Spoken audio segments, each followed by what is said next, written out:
Bom dia, servo de Deus. Tudo bem com você? Então, gente, já estava com saudade desse momento aqui, né? E a gente tem orado, pedido a Deus para que Deus nos dê sabedoria, graça, nos dê entendimento dessa hora, desse tempo aqui, para fazer o melhor para você, né? Bom, afinal de contas, nós somos servos, né? E nós vamos falar um pouquinho sobre isso. Gente, hoje eu estou aqui com uma pessoa que, assim, eu tenho muita alegria de falar dele, porque ele é um amigo pessoal, um amigo que a gente já caminha junto há mais de 20 anos. Né? Então, assim, eu vou apresentar rapidamente, mas depois eu quero falar um pouquinho mais sobre ele, tá? Então, estamos aqui. Bom dia, Eric. Bom dia. Eric Couto. Grande alegria, viu, pessoal? Estar aqui com vocês, estar aqui com o Luiz Cláudio, no Oliveira Cast. E é isso aí, Eric. E olha, para começar, Eric, nós somos servos, né? Somos servos. E tem um texto aqui que você trouxe para mim, que eu falei, puxa vida, não tem como iniciar sem você falar de João 12, 26. Fala um pouquinho para nós aqui. João 12, 26 diz assim: se alguém me serve, Jesus falando, se alguém me serve, siga-me. E onde eu estou, ali estará também o meu servo. E se alguém me servir, o Pai o honrará. Quanta verdade tem nesse texto, Luiz? É muito forte. Muito. Algumas pessoas às vezes ficam com crise, né, de serem chamadas de serva. Eu queria fazer algumas considerações rápidas. Primeiro, que serva é um nome bonitinho que a gente criou para chamar de escravo, né? E qual é o direito que o escravo tem? Nenhum. Ele só é útil, ele está vivo, né?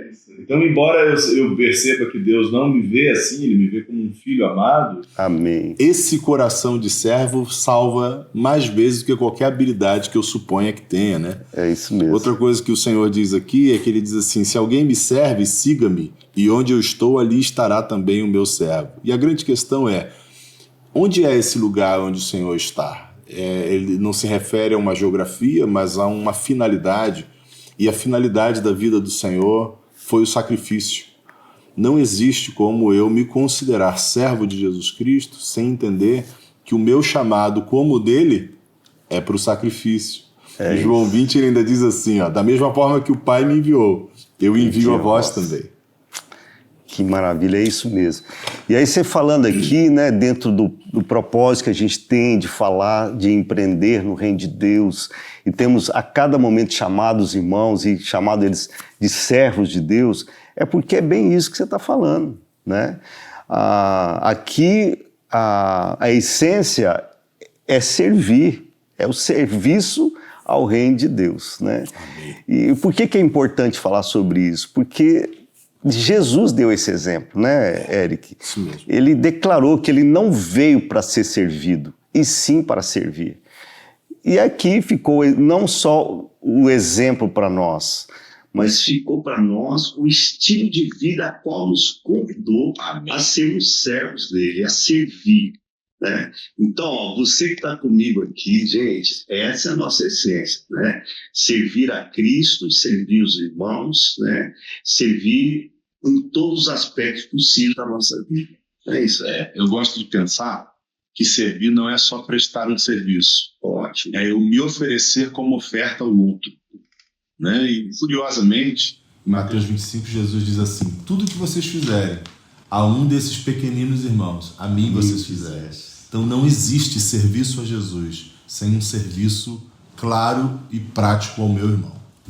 Que benção, é isso aí, gente. Bom, acho que nós começamos bem, né?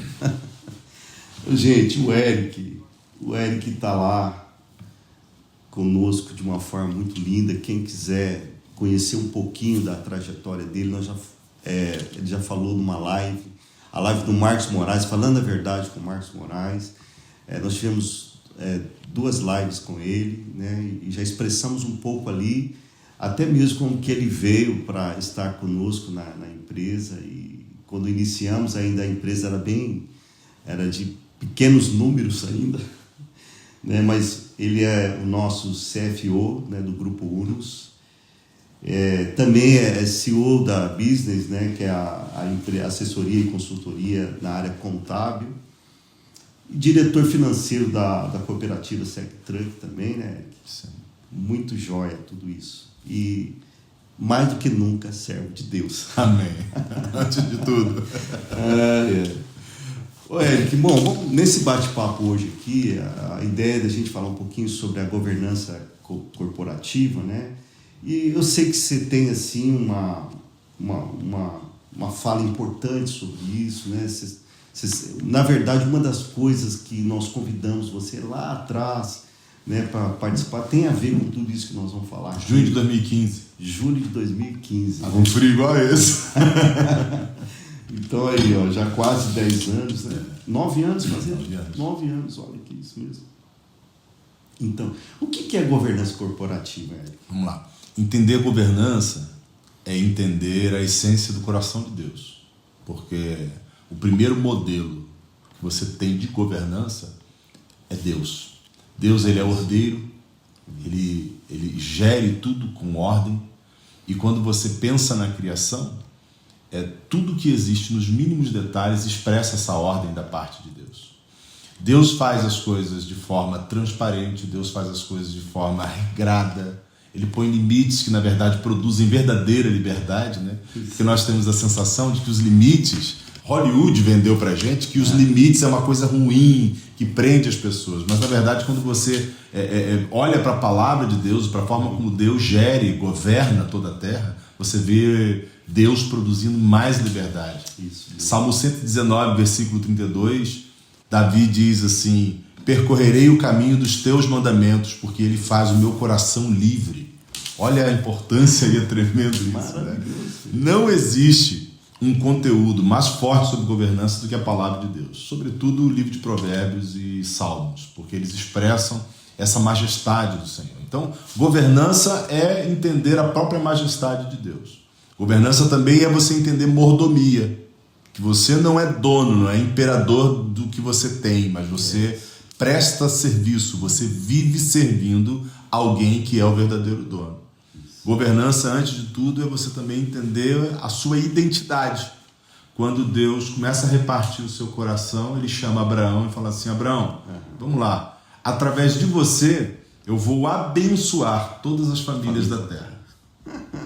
Isso é governança, na essência. Essa palavra abençoar, Luiz, também poderia ser traduzida como aliança, aliançar, né?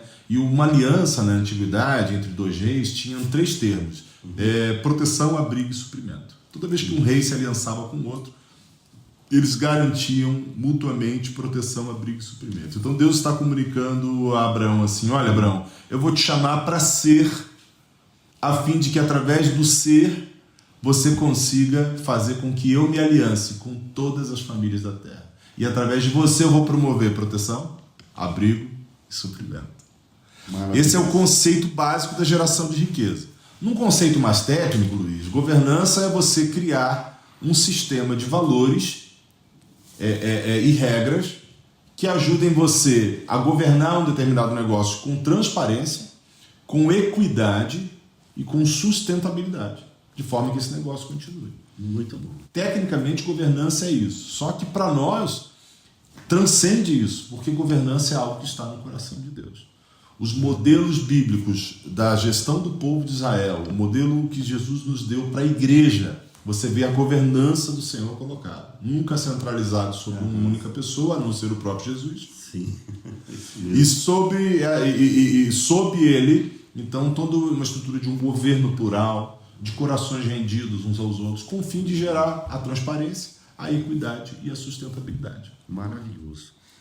Eu, Eric, e como vamos falar assim, a importância disso nos negócios, no nosso negócio, ou seja, no seu negócio, servo de Deus, qual que é a importância disso para nós? O primeiro desafio, a primeira importância da governança é a transparência.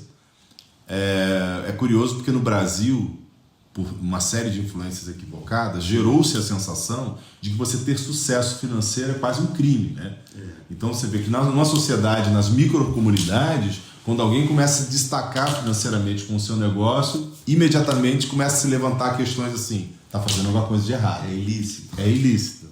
Vamos ver o que fulano está fazendo que está se dando bem. Exatamente. Porque essa é uma consciência vinculada ao que a psicologia macromoderna chama de complexo de vira-lata no brasileiro, né? Exatamente. E, infelizmente, Essa preocupação às vezes permeia o pensamento de muitas pessoas no meio da igreja. E não tem como eu ter um negócio segundo o coração de Deus se a minha mente opera ainda sob critérios desse mundo. É isso. Né? Então a transparência ela vem não com o sentido de eu expor o segredo do meu negócio, botar tudo no ventilador para agradar quem quer que seja. A transparência é uma atitude interior. Nós que vivemos e pregamos o reino de Deus sabemos da importância da transparência na vida do discípulo. É isso mesmo. Então não é um mistério. É aquilo que eu pratico na minha vida pessoal aplicado nos meus negócios. Nada é uma caixa preta. A transparência não quer dizer que todo mundo tem que saber o que acontece. A transparência quer dizer que eu tenho um colegiado, uma esfera onde eu possa prestar contas e ser cobrado, e ser corrigido, ser instruído. Isso é a transparência. A transparência é uma divulgação clara e no tempo certo de informações relevantes sobre a empresa. A prestação de contas é necessário. Entre nós falamos muito do discipulado, né? Temos a figura do discipulador, do líder e tal.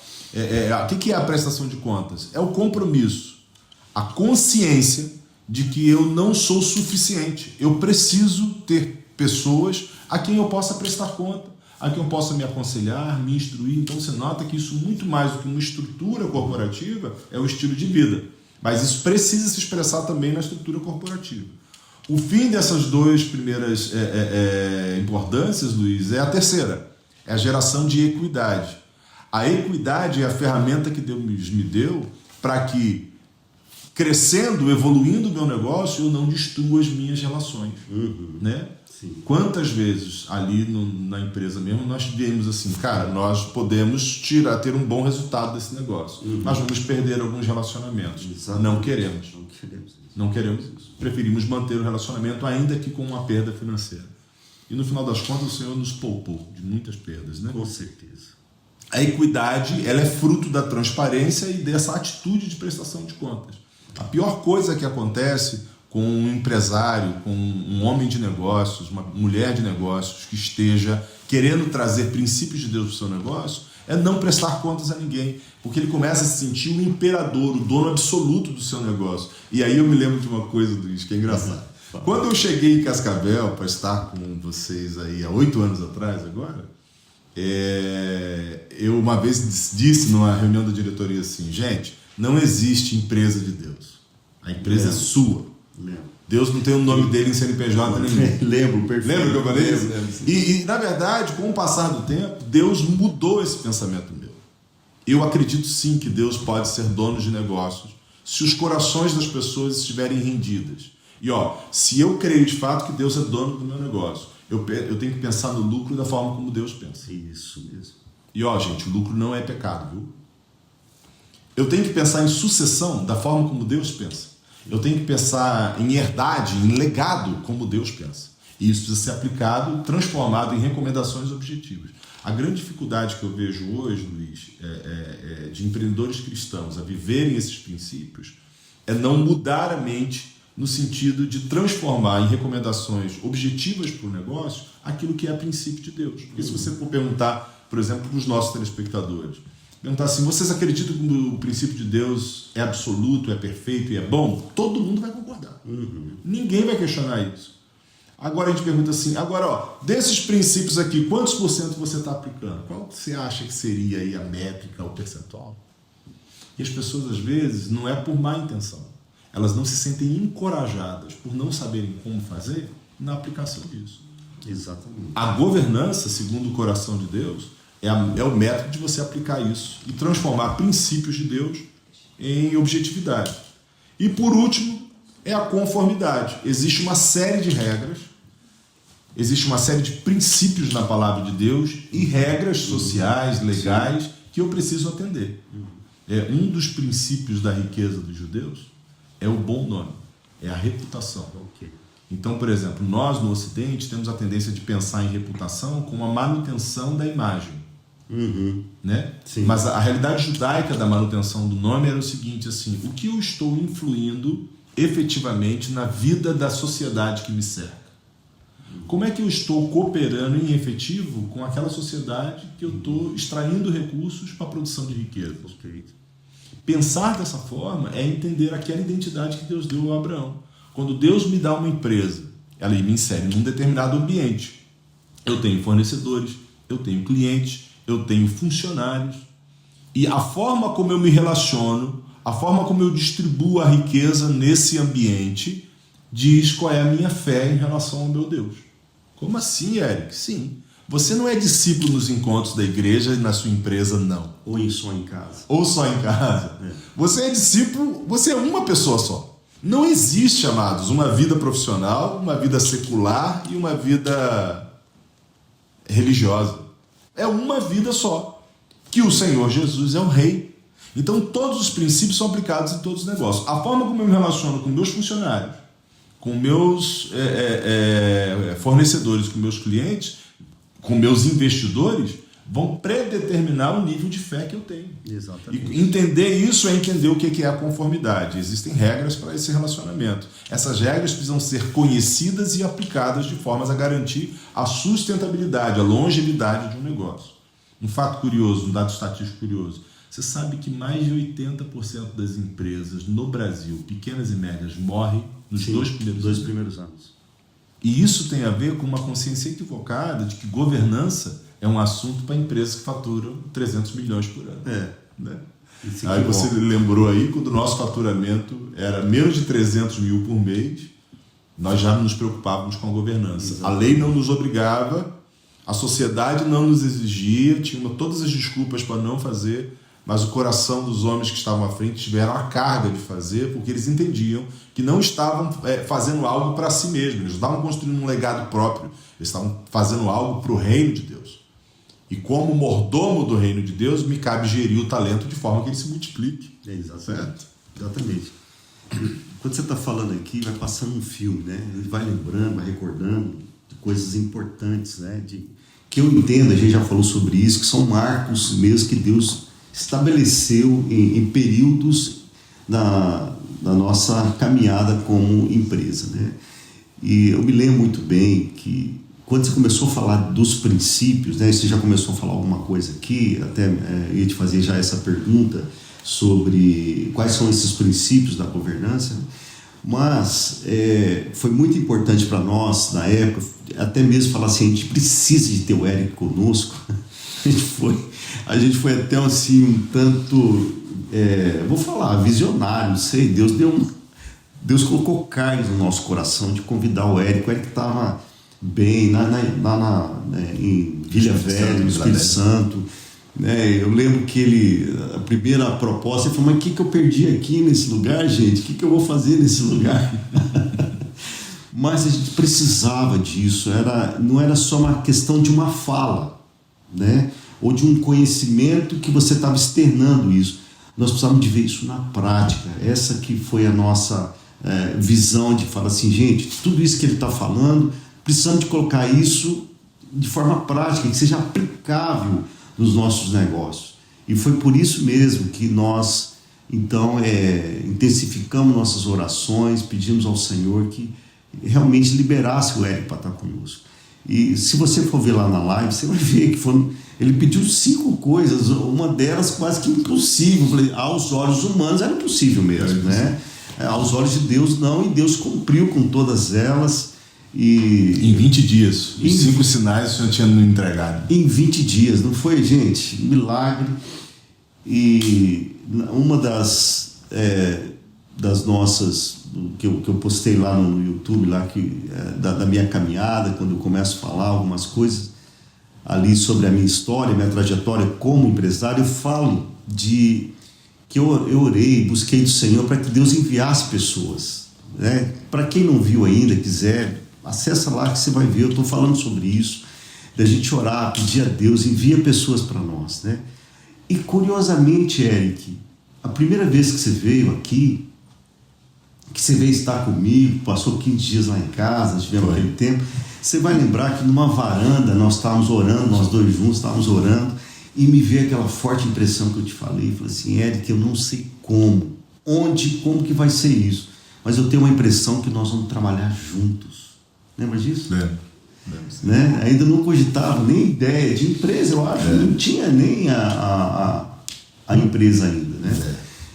E então são respostas de Deus, né? Eu vejo assim como que Deus conecta, engaja, né? Vai costurando, vai trazendo pessoas para fazer parte de um propósito que é servir ao Senhor no sentido daquilo que o Eric está falando, como mordomos, como sentido de pegar o talento, multiplicar, porque o Senhor ele tem no coração dele o desejo de alcançar homens que saibam realmente o que vão fazer com os recursos que ele tem colocado nas mãos, né? Isso até é uma palavra que o Carlos sempre falou conosco, de que Deus ia colocar recursos em mãos de homens fiéis que ele podia confiar e que saberiam distribuir isso, né?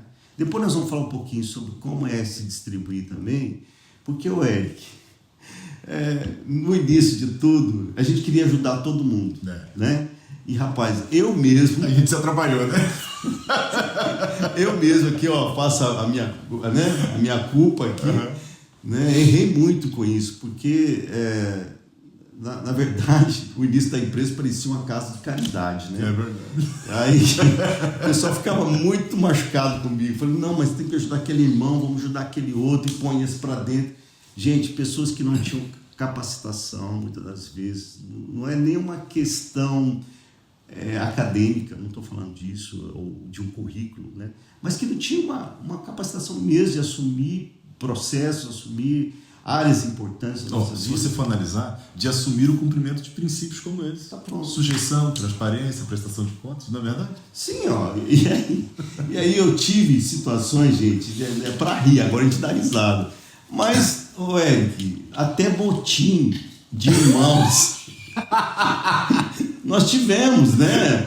Levantou a bandeira lá do sindicalismo, né? Eu falei, meu Deus, acho que esse pessoal não está entendendo, né? Mas fala para nós um pouco mais desses princípios, acho que você já deu uma... Antes de eu Se você quiser falar da estrutura também. Antes de eu explicitar sobre os princípios da governança, eu quero lembrar de princípios de Deus, porque é Ele que vai nos trazer equilíbrio, né? Ótimo.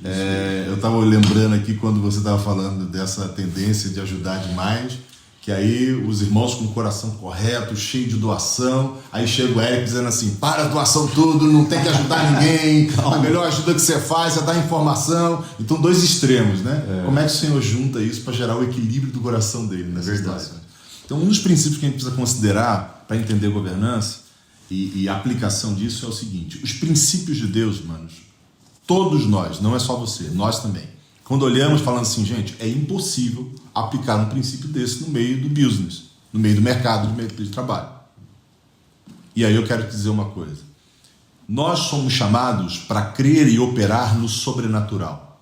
E é isso que faz com que princípios eternos sejam aplicáveis no negócio. Não pense que na naturalidade e na técnica crua você vai conseguir operar o sobrenatural no negócio, porque não vai. Eu não estou ignorando a técnica e o que é natural, porque nós vivemos no mundo natural, nós vivemos no mundo que tem exigências técnicas. Isso. As pessoas precisam se preparar tecnicamente para assumir determinadas funções. Mas eu preciso entender que não é só a técnica e o natural que vai me conduzir ao êxito na hora de aplicar princípios sobrenaturais no meu negócio. Isso. Certo? Outra consideração que você precisa ter antes de eu falar dos três pilares da governança é que se a vossa justiça não exceder em muito a dos sistemas desse mundo, de forma nenhuma você vai herdar o reino de Deus. Nós precisamos entender isso. Então vamos lá. Governança, Luiz, se baseia em 3 pés: transparência, equidade e prestação de contas. Ora, transparência, já demos uma paula inicial.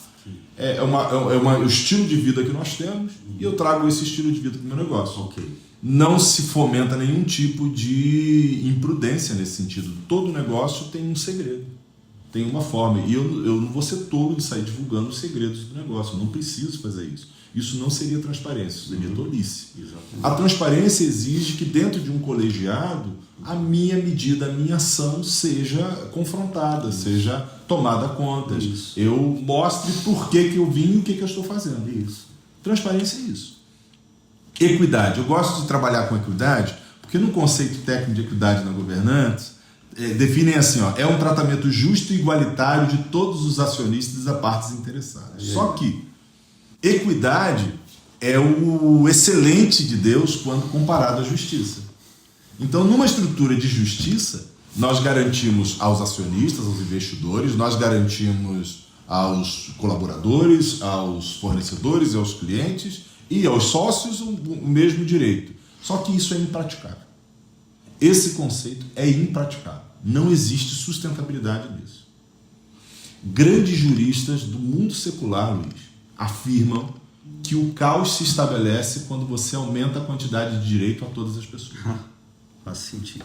Para que haja equilíbrio numa economia sustentável, é necessário que os direitos sejam desproporcionais em suas dimensões.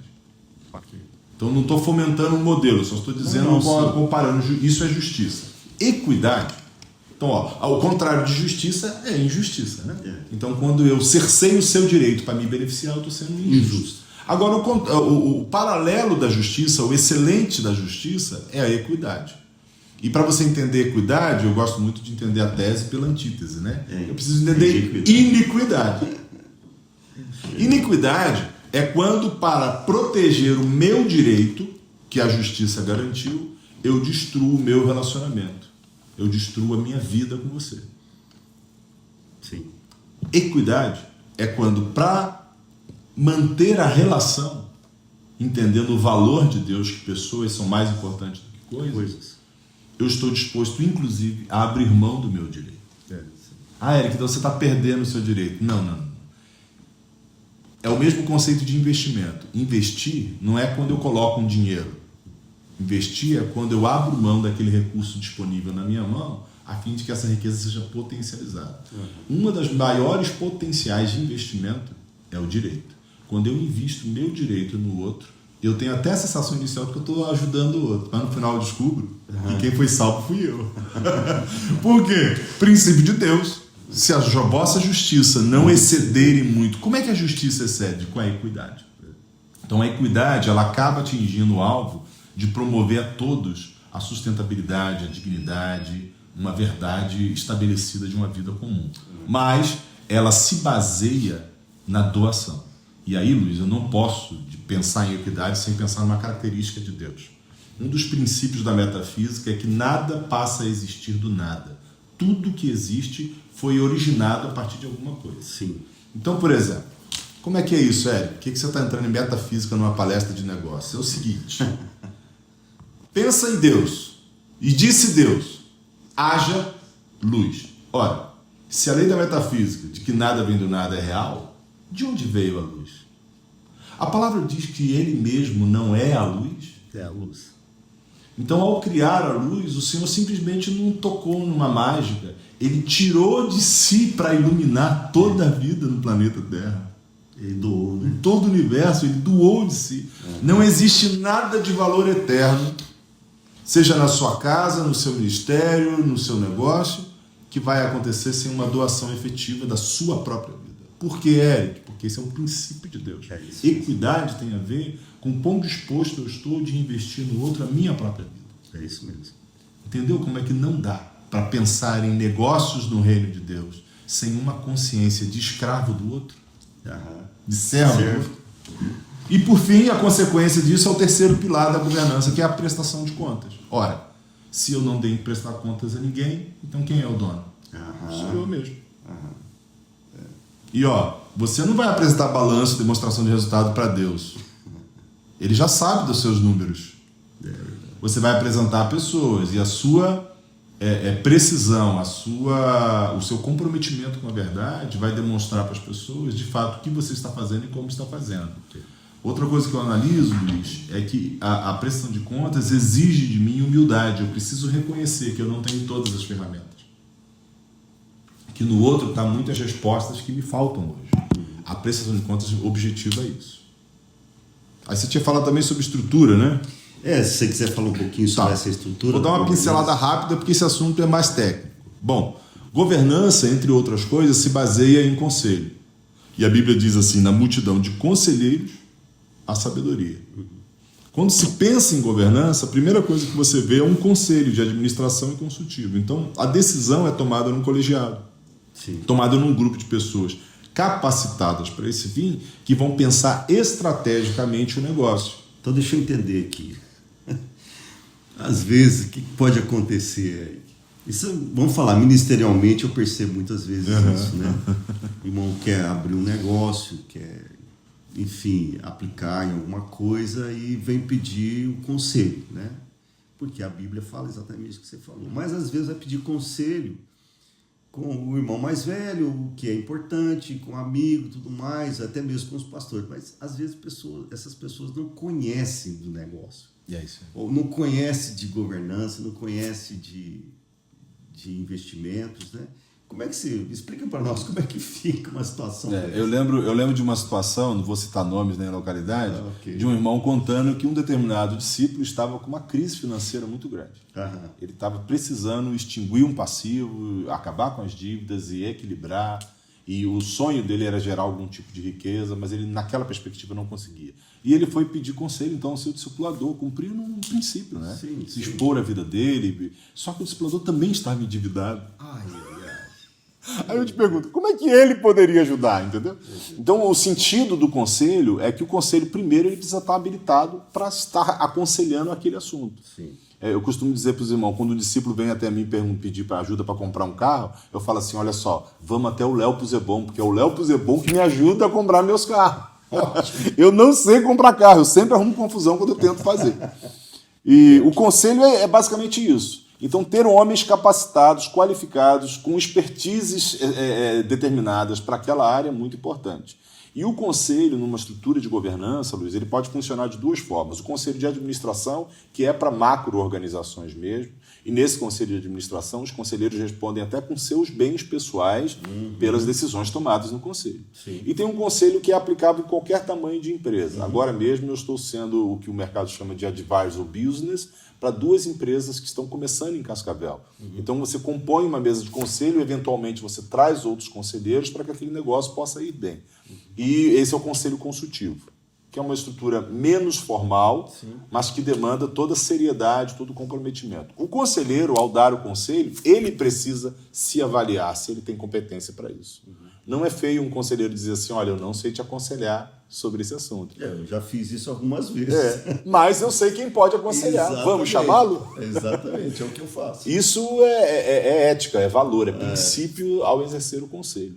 E na esfera corporativa acontece da mesma forma. A outra situação é que o conselheiro ele não é o executor do projeto.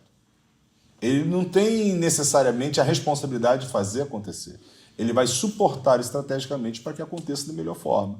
E, eventualmente, receber as prestações de contas para garantir que o que está sendo feito condiz com aquilo que foi dito, né? Outra frase do Leozão é que comunicação não é o que você diz, é o que o outro entende, né? Então, às vezes, eu, como conselheiro, comuniquei um parecer para o Luiz, 2 horas depois a gente vai conversar e eu percebo que eu não consegui comunicar aquilo que efetivamente eu queria. Então, a importância dessa relação. E aí me traz um alerta. Por que a palavra diz que na multidão de conselheiros e não de conselho há sabedoria? Porque, tudo na palavra de Deus, todo princípio se baseia na força e na importância da relação entre as pessoas. Há 20 anos quase nós nos conhecemos. O Luiz me aconselhar é uma coisa. Agora, eu tenho irmãos que eu amo, que são competentes, têm expertise, que a gente tem alguma relação, mas que eu nunca estive perto. O conselho dessa pessoa tende a ser muito mais efetivo e aplicável no meu dia a dia do que você Sim, na anda técnica, comigo. na parte isso mesmo. A relação é muito própria, a técnica é aplicada de um modo geral, né? Mas a relação próxima, o Luiz não vai aconselhar, Eric, faça isso. Ele vai falar assim, Eric, conhecendo você, eu acho que você não vai se dar bem se você tentar fazer dessa forma. Faz assim, mano. Percebe? Então, a riqueza da palavra é na relação que eu construo com o conselheiro. Isso mesmo. E aí, o que eu estimulo nisso? Chegou o dia da reunião de conselho. Não tem nada para decidir. Tenha a reunião de conselho. Converse. Tome um café da manhã junto. Almoce junto. Repartam os corações. Orem. Tirem o dia para jejuar, se for o caso. Mesmo. E ouvir do Senhor, mas mantenham. Porque o relacionamento com o conselheiro é a grande riqueza. E não o objeto. Aliás, a primeira pessoa que substituiu o objeto pela relação foi Eva, né? Deus pretendia, através de um relacionamento, torná-los semelhante a ele. Aí o diabo vendeu o sonho para ela, né? O diabo chegou para ela e falou assim: aqui, para que você vai ficar esperando a relação se você pode comer o fruto de ser igual a ele? Agora, né? E ela falou assim: opa, trocou a relação pelo objeto.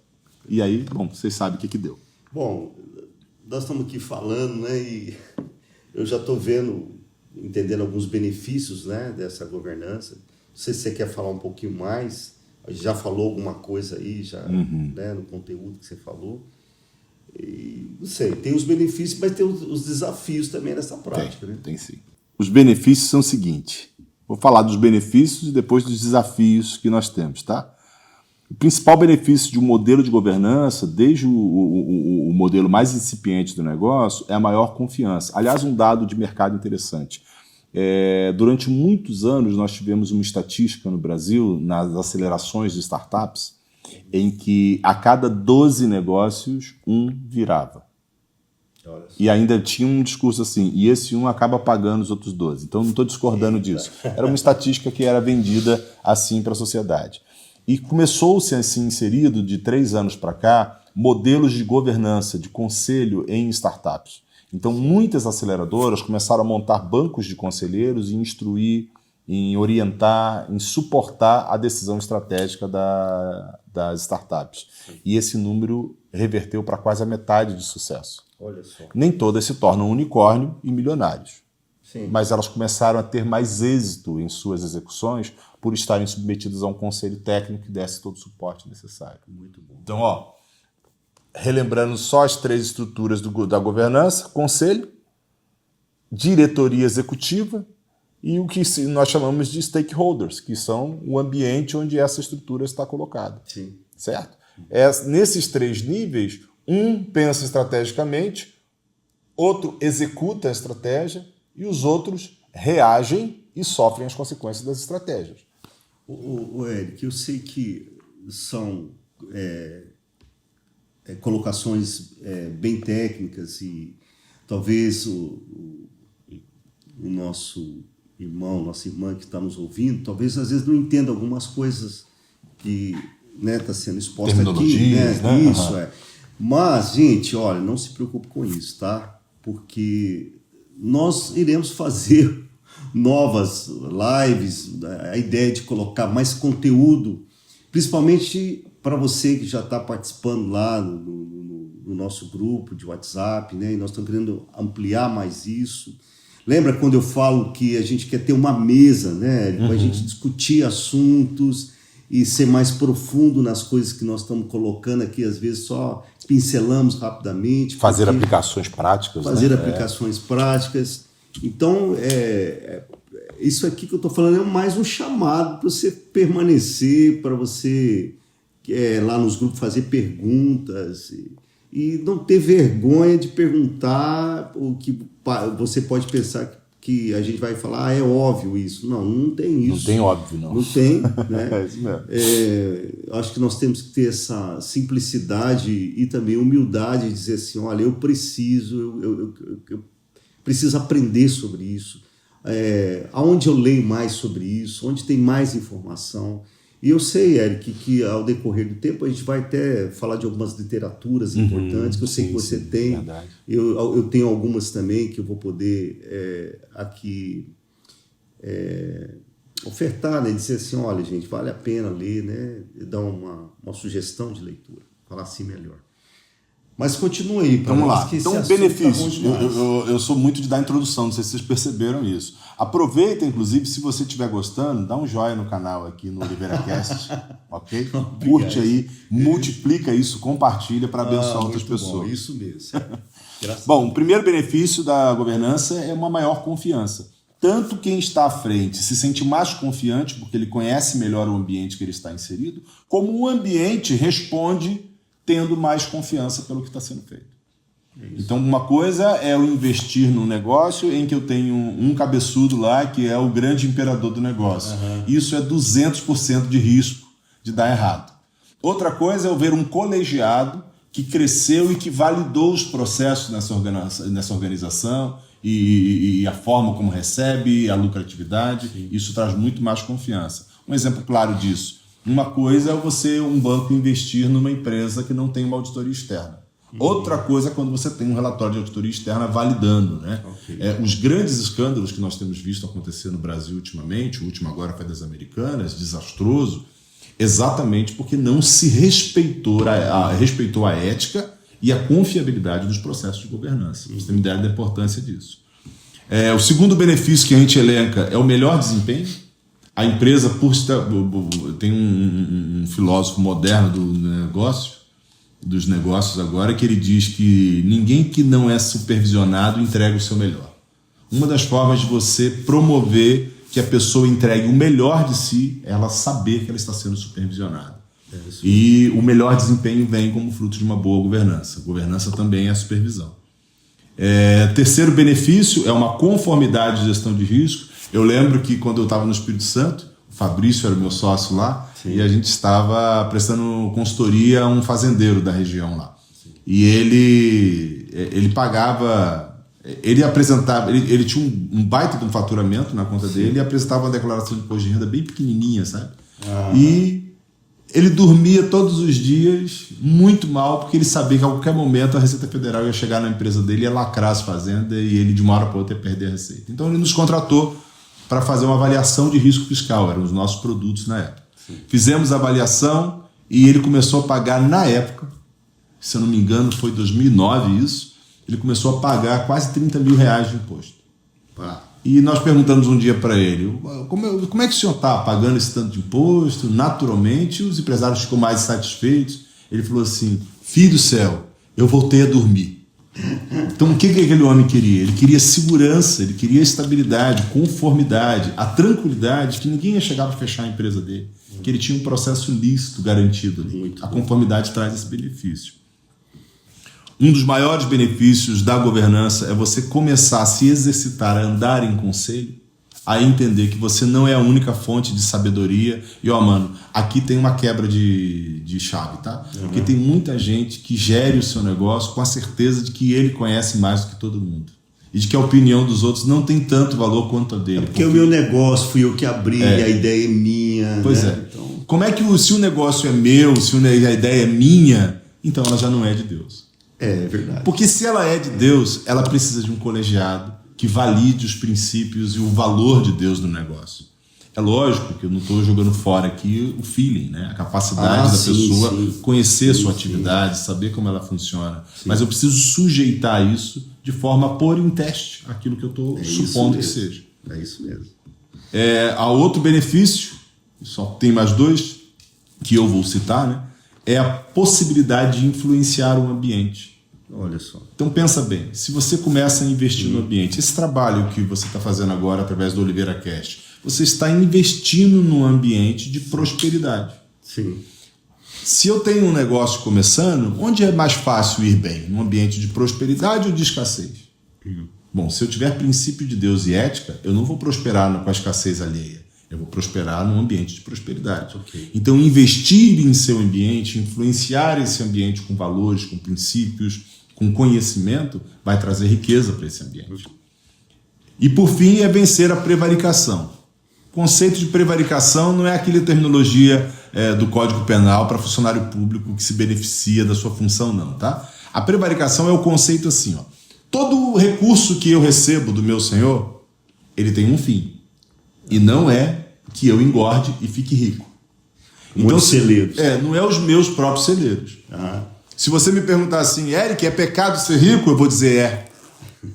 E eu te dou base bíblica para isso. Deus nunca planejou que nós fôssemos ricos, mas que fôssemos geradores de riqueza.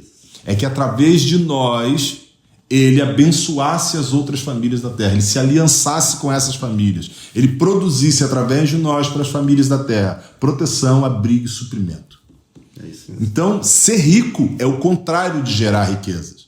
Ser rico diz respeito a você reter, guardar para si. E tem um teólogo alemão que viveu na época da Segunda Guerra, morreu exatamente 15 dias antes da Segunda Guerra acabar, Dietrich Bonhoeffer.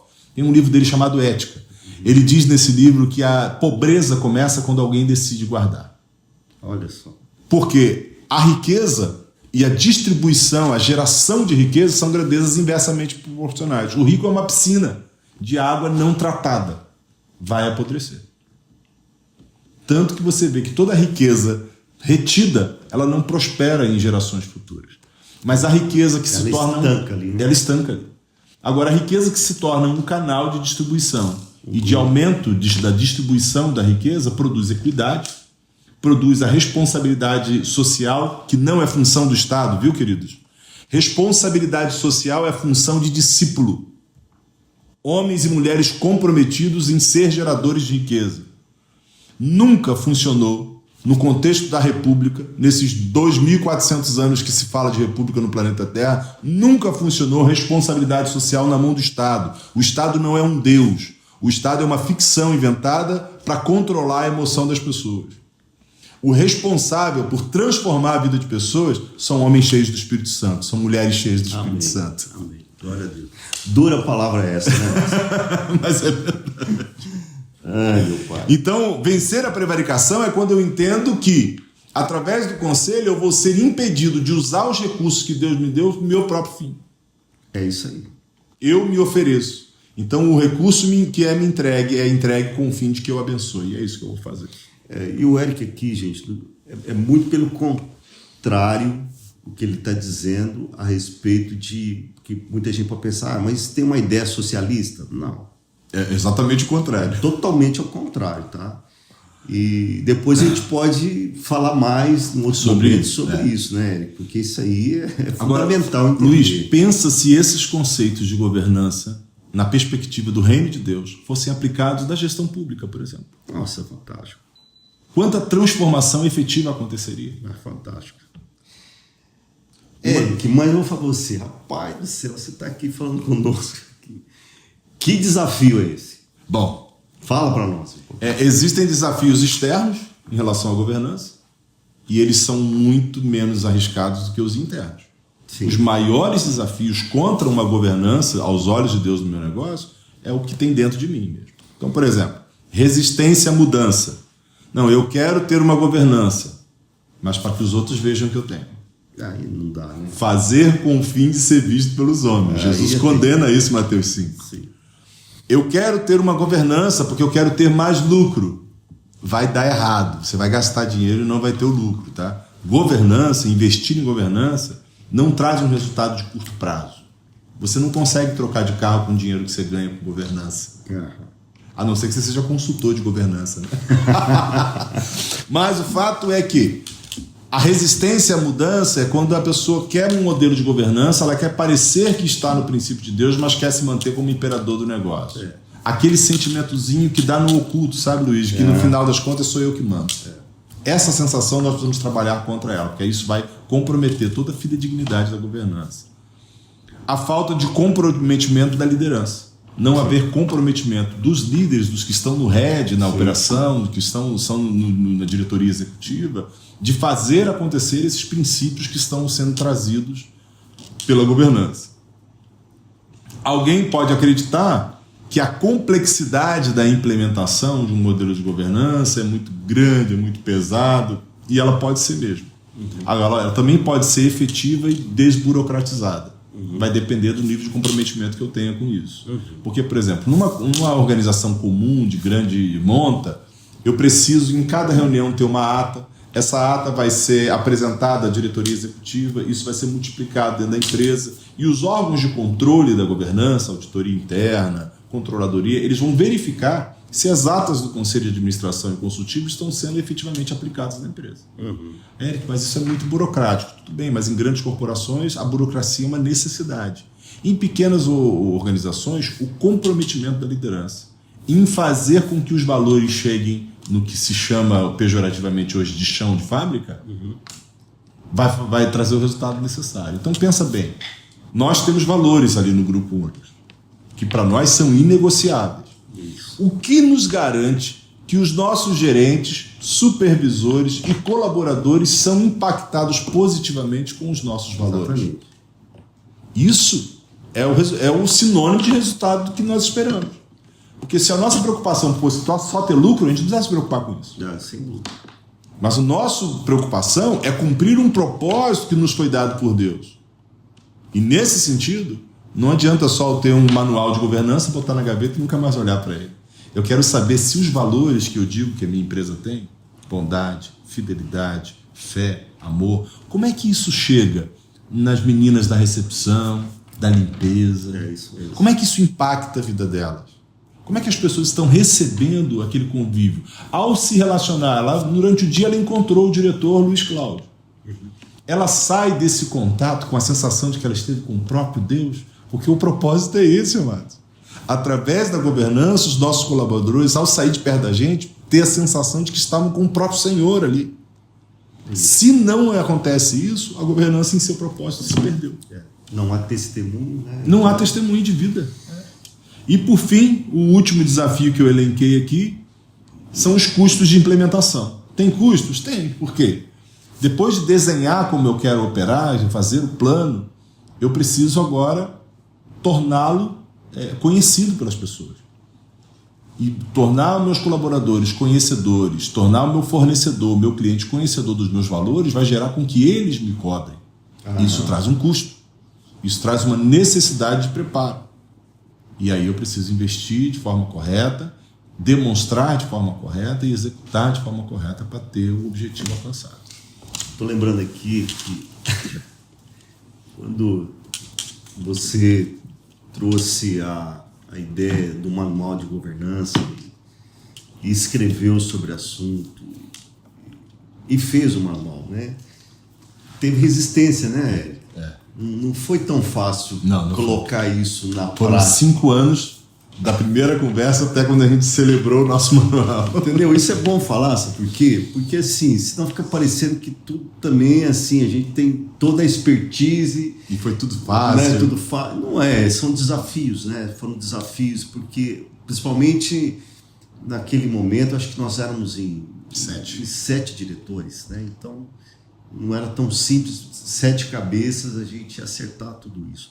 Por isso que quando você fala que não tem que esperar ter um momento da empresa de lucratividade X, que aí eu vou começar com isso. Eu acho que deve começar já no início de tudo, já, né? Principalmente se você tem sócio, né? Se tem um sócio, 2 sócios, não é isso? Já colocar ali como um princípio da palavra do Senhor para esse negócio, já ter essa governança. Eu acho que isso é muito importante. É importante. O irmão que cuidou de minha casa por mais de 16 anos lá em Vila Velha, o Dag, ele ensinou para mim e para minha esposa sobre a casa. E isso é um princípio que se aplica em qualquer área da vida.